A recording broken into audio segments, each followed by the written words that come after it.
नमस्कार दोस्तों, स्वागत है आपके YouTube चैनल नीतीश स्टडी में। तो दोस्तों, आज की इस वाली वीडियो में हम लोग पढ़ेंगे जीके जीएस का 20 अति महत्वपूर्ण प्रश्न जो काफ़ी इम्पोर्टेंट है सभी प्रतियोगिता परीक्षाओं के लिए। तो दोस्तों, वीडियो को पूरा अंत तक देखिएगा और यहाँ पर हम लोगों ने 20 प्रश्न को कवर किया है और यह भी आपको वीडियो के अंत में बताना है कि आपको कितना प्रश्न सही हुआ। चलिए वीडियो को शुरू करते हैं।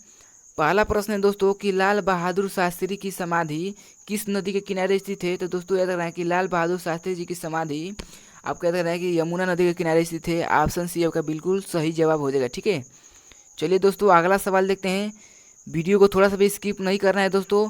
यहाँ पर दूसरा प्रश्न है दोस्तों कि शेषनाग झील किस राज्य में स्थित है। तो दोस्तों, आपको याद रखना कि शेषनाग झील जम्मू कश्मीर में स्थित है। ठीक है, शेषनाग झील जम्मू कश्मीर में स्थित है। इस प्रश्न का बिल्कुल सही जवाब हो जाएगा ऑप्शन ए। ठीक है, चलिए दोस्तों तीसरा प्रश्न देखते हैं। महात्मा गांधी का जन्म किस वर्ष में हुआ था। महात्मा गांधी जी का जन्म किस वर्ष में हुआ था। तो आपको याद रखना है कि 1869 में। ठीक है, 1869 में महात्मा गांधी जी का जन्म हुआ था। ठीक है, 1869 में महात्मा गांधी जी का जन्म हुआ था। ऑप्शन सी आपका बिल्कुल सही जवाब हो जाएगा इस प्रश्न का। चलिए दोस्तों अगला सवाल देखते हैं। प्रोटीन का उच्चतम स्रोत निम्नलिखित में से क्या है दोस्तों। तो दोस्तों, आपको याद रखना है कि प्रोटीन का उच्चतम स्रोत सोयाबीन है, क्योंकि सोयाबीन में सबसे ज़्यादा प्रोटीन मिलता है। ऑप्शन सी बिल्कुल सही जवाब हो जाएगा इस ऑप्शन का। ठीक है, चलिए अगला सवाल देखते हैं दोस्तों कि बंगाल का शोक किस नदी को कहा जाता है। तो दोस्तों, आपको याद रखना कि बंगाल का शोक दामोदर नदी को कहा जाता है। ठीक है, बंगाल का शोक दामोदर नदी को कहा जाता है। तो दोस्तों, अगर आपको पूछ देगा कि बिहार का शोक किस नदी को कहा जाता है, तो आपको याद रखना कि बिहार का शोक कोसी नदी को कहा जाता है। ठीक है, चलिए अगला सवाल देखते हैं दोस्तों। स्वराज पार्टी के संस्थापक कौन थे। तो दोस्तों, आपको देखना स्वराज पार्टी के संस्थापक मोतीलाल नेहरू जी थे। ठीक है, स्वराज पार्टी के संस्थापक मोतीलाल नेहरू जी थे। इस प्रश्न का बिल्कुल सही जवाब हो जाएगा ऑप्शन बी। ठीक है, चलिए दोस्तों अगला प्रश्न देखते हैं। गदर पार्टी के संस्थापक कौन है। गदर पार्टी के संस्थापक कौन थे। तो आपको याद रखना दोस्तों, गदर पार्टी के संस्थापक लाला हरदयाल थे। ठीक है, ऑप्शन ए आपका बिल्कुल सही जवाब हो जाएगा इस प्रश्न का। चलिए दोस्तों अगला सवाल देखते हैं। The race of my life पुस्तक के लेखक कौन है। The race of my life पुस्तक के लेखक कौन है। तो आपको याद रखना दोस्तों मिल्खा सिंह। ठीक है, Milkha Singh the race of my life पुस्तक के लेखक है। ऑप्शन बी आपका बिल्कुल सही जवाब हो जाएगा दोस्तों। चलिए अगला सवाल देखते हैं दोस्तों। मानव शरीर का सामान्य तापमान कितना होता है। काफ़ी इंपॉर्टेंट प्रश्न है दोस्तों कि मानव शरीर का सामान्य तापमान कितना होता है। तो आपको याद रखना है कि मानव शरीर का सामान्य तापमान 37 डिग्री सेल्सियस होता है। ऑप्शन सी आपका बिल्कुल सही जवाब हो जाएगा। ठीक है, चलिए दोस्तों अगला प्रश्न देखते हैं। 1924 में कांग्रेस अधिवेशन की अध्यक्षता किसके द्वारा की गई। तो दोस्तों, आपको याद रखना है कि 1924 में कांग्रेस अधिवेशन की अध्यक्षता आपको याद रखना है कि महात्मा गांधी जी द्वारा की गई थी। ठीक है, महात्मा गांधी जी द्वारा। दोस्तों, अगर आपको वीडियो अच्छी लग रही है तो वीडियो को लाइक करिएगा।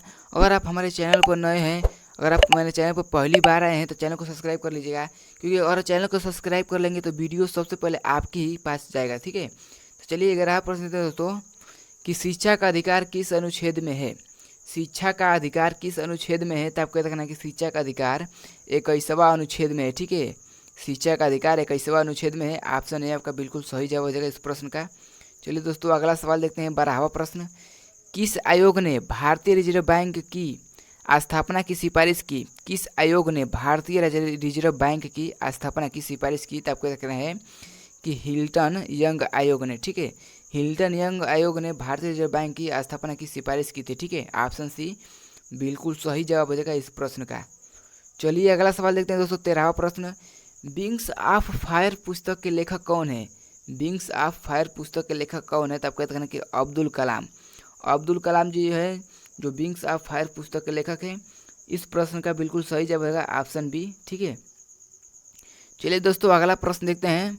भारतीय संविधान का अनुच्छेद 61 किससे संबंधित है। काफ़ी इंपॉर्टेंट प्रश्न दोस्तों कि भारतीय संविधान का अनुच्छेद 61 किससे संबंधित है। तो आपको याद रखना है कि राष्ट्रपति पर महाभियोग। राष्ट्रपति पर महाभियोग भारतीय संविधान का अनुच्छेद 61 से संबंधित है। ऑप्शन सी आपका बिल्कुल सही जवाब हो जाएगा इस प्रश्न का। ठीक है, चलिए दोस्तों अगला सवाल देखते हैं। भारतीय जीवन बीमा निगम की स्थापना कब हुई थी। भारतीय जीवन बीमा निगम की स्थापना कब हुई थी दोस्तों। तो आपको याद रखना है कि 1956 में, ठीक है। 1956 में भारतीय जीवन बीमा निगम की स्थापना हुई थी। ऑप्शन सी बिल्कुल सही जवाब हो जाएगा इस प्रश्न का। चलिए दोस्तों अगला सवाल देखते हैं। अर्थशास्त्र के लेखक कौन है? अर्थशास्त्र के लेखक कौन है दोस्तों? आपको देखना है अर्थशास्त्र के लेखक चाणक्य हैं। चाणक्य जो है अर्थशास्त्र के लेखक हैं। ऑप्शन सी आपका बिल्कुल सही जवाब हो जाएगा इस प्रश्न का, ठीक है। चलिए दोस्तों अगला सवाल देखते हैं। गुप्त वंश का संस्थापक कौन था? गुप्त वंश का संस्थापक कौन था? तो आपको देखना है कि श्रीगुप्त जो थे गुप्त वंश के संस्थापक थे। श्रीगुप्त गुप्त वंश के संस्थापक थे। इस प्रश्न का बिल्कुल सही जवाब हो जाएगा ऑप्शन सी, ठीक है। चलिए दोस्तों अगला सवाल देखते हैं। भारत का कौन सा राज्य कपास का सबसे बड़ा उत्पादक है? भारत का कौन सा राज्य कपास का सबसे बड़ा उत्पादक राज्य है? तो आपको देखना है कि गुजरात। गुजरात में दोस्तों सबसे ज़्यादा कपास होता है, इसीलिए इसका प्रश्न का बिल्कुल सही जवाब हो जाएगा गुजरात, ठीक है। ऑप्शन सी आपका बिल्कुल सही जवाब हो जाएगा। चलिए दोस्तों 19वां प्रश्न थे, लास्टवा प्रश्न नहीं अभी। हीराकुंड बांध किस नदी पर स्थित है दोस्तों? तो दोस्तों आपको देखना कि हीराकुंड बांध महानदी पर स्थित है, ठीक है। हीराकुंड बांध महानदी पर स्थित है। ऑप्शन सी बिल्कुल सही जवाब हो जाएगा इस प्रश्न का। चलिए दोस्तों लास्टवा प्रश्न है कि ध्वनि की गति अधिकतम होती है। तो दोस्तों ध्वनि गति सबसे ज़्यादा किस में होती है? निर्वात में, गैस में, द्रव में, ठोस में। तो दोस्तों इसका उत्तर आपको कमेंट बॉक्स में बताना है और ये भी बताना है कि आपका कितना प्रश्न का सही जवाब मिला है, ठीक है। और आपको वीडियो अच्छी लगे तो वीडियो को लाइक करिएगा और चैनल को सब्सक्राइब करिएगा और वीडियो को शेयर करना बिल्कुल भी ना भूलेगा। तो चलिए मिलते हैं अगले वीडियो में, तब तक जय हिंद जय भारत।